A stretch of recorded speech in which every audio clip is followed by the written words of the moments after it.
Sit with me for a moment, please. Pull up that wicker chair. There's no need to rush. The world outside moves fast enough for the both of us, and at 94, I've learned that the most important things happen in the pauses, not the sprints. The shadows in my garden are stretching longer now, reaching across the stone path like old friends coming to visit. You see these roses? I've spent 40 years pruning them. People think gardening is about growth, but it's actually about knowing what to cut away so the beauty can breathe. Life is much the same. Time is a silent master. It doesn't scream at you. It whispers in the way your joints stiffen or the way the sunlight shifts on the porch. It only hands you your diploma when your hair has turned to silver and your hands tremble slightly. I've watched the seasons trade places nearly a century of times. I've seen the world go from horse-drawn carriages to people carrying the entire library of human knowledge in their pockets. I've watched cities rise and empires fall, but none of that compares to the quiet drama of a single human heart. People often ask me the secret to a long life.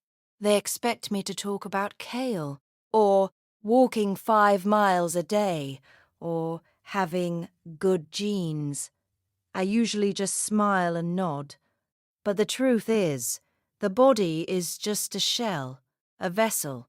What truly keeps the light burning behind these old eyes is what we carry inside, the weight of our memories and the warmth of our heart. It happened just a few months ago. It was a quiet Tuesday evening, the kind where the air feels heavy with the scent of jasmine and impending rain. I was sitting right here, watching the golden light fade behind the ancient oak tree. For the first time in 94 years, the silence didn't feel peaceful, it felt deafening. A sudden, cold realization hit me. Every single person who knew my story from its very first chapter was gone. My parents, my siblings, my childhood friends, and my Elias. I was the final guardian of a world that no longer existed. I was the only person left on earth who remembered the specific way my mother hummed while hanging laundry, or the smell of the tobacco my father smoked on Sundays. A quiet desperation set in. It's a terrifying thing to realize you are the last witness to your own life. I wanted to scream into the twilight, to tell someone, anyone, that I existed, that I wasn't just a wrinkled woman in a garden, but a girl who once danced until her shoes wore out, a woman who built a home out of nothing but hope and hard work. I felt like a book whose pages were turning to dust because no one was left to read them. In that hollow silence, I went back. I closed my eyes and let the memories flood in, not as flickers, but as a tide. I thought of Elias. He's been gone 15 years now, but in the dark, I can still feel the ghost of his hand on my shoulder. I relived our first meeting. It wasn't like the movies. There were no violins. We were in a crowded park after a summer storm. The air smelled of wet asphalt and fresh grass. He was wearing a simple linen shirt, a bit wrinkled at the sleeves, and he was struggling with a jammed umbrella. Our eyes met for a fraction of a second, and in that heartbeat, the chaos of the world seemed to settle into a perfect, quiet rhythm. For decades, I thought love was that fire in the belly, the grand gestures, the passion that leaves you gasping for air. But sitting here, at 94, in the deepest loneliness I've ever known, I realized I was wrong. Love wasn't the lightning bolt. It was the steady glow of the coals long after the flames had died down. Love was his infinite patience when I would fret over the garden for hours. Love was the way he'd leave the porch light on every single night, because he knew, deep down, I was still that little girl, afraid of the shadows. Love was the way our hands stayed locked, fingers interlaced like the roots of these trees during the hardest winters of our lives, when we buried our own parents and faced the uncertainties of the world. We waste so much of our precious, limited time fighting over things that don't matter. I remember a summer in the 70s. We didn't speak for 3 whole days because of a misplaced set of car keys. 3 days of silence, 3 days of coldness in a life that is already far too short. Looking back now, I would give anything to have those 3 days back.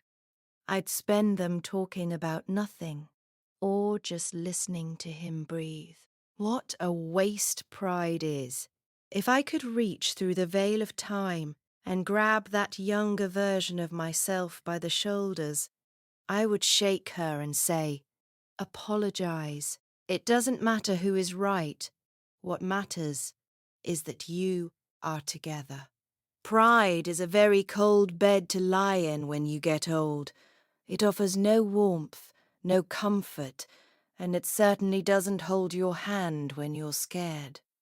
On that lonely night, I understood that love is the only currency that doesn't devalue. The money we saved, the promotions Elias worked so hard for, the titles we accumulated, none of that sat with me on this bench. The bank account didn't tell me I was loved. The house didn't whisper that I had done a good job. What warmed me, what truly saved me from that abyss of loneliness, was the memory of my children's laughter echoing in this very yard.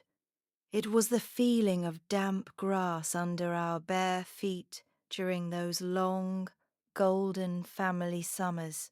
It was the way the light used to catch the silver in Elias's hair as he leaned over a book. Love is not a destination. It is the grueling, beautiful journey of looking after someone while you both walk towards the inevitable. It's the daily choice to be kind when you are tired. It's the decision to stay when it would be easier to leave. We often run from pain. We build walls around our hearts because we are terrified of being hurt. We think that by not loving deeply, we are protecting ourselves. But listen to an old woman who has seen the end of the road. The pain of loss is not a tragedy. It is the fair and honest price we pay for the privilege of having loved. I would not trade 1 ounce of my current heartache, not 1 tear of my longing for Elias, for a lifetime of safe, grey indifference. To ache is to have lived. If you have someone by your side today, a partner, a parent, a child, a friend, I want you to stop. Don't just look at them. See them. Don't see the version of them that annoys you because they forgot the groceries or left the lights on. See the soul that chose to walk with you through this magnificent, confusing world. Put down that phone. That screen is a thief. It steals the minutes you will never get back. Touch their hand. Feel the heat of their skin, the pulse of their heart. That is the only real thing that exists in this universe. Everything else is just smoke and mirrors. Do not be afraid to love too much. Do not be afraid to give too much of yourself away. You might think you're running out of heart, but the heart is the only vessel that grows larger the more you pour out of it. The only regret you will have at the end of your long, long road won't be that you loved the wrong person or that you loved too deeply. Your only regret will be the times you held back, the times you let pride win, the times you were too busy to notice the miracle standing right in front of you. Now that you've heard my story, look around your own garden. What are you cultivating? What are you prioritizing? What will you carry in your pockets when you are 94 and the house is quiet? Life is too short, much too short, to be lived with a closed heart. Open the windows of your soul, let the wind in, let the love in. And most importantly, let it out. Scatter it like seeds. You may not see the flowers today, but I promise you, someone will find them when they need them most. It is only in giving ourselves away that we receive eternity. Now, go. Go tell them. Don't wait for the rain to stop. Just go.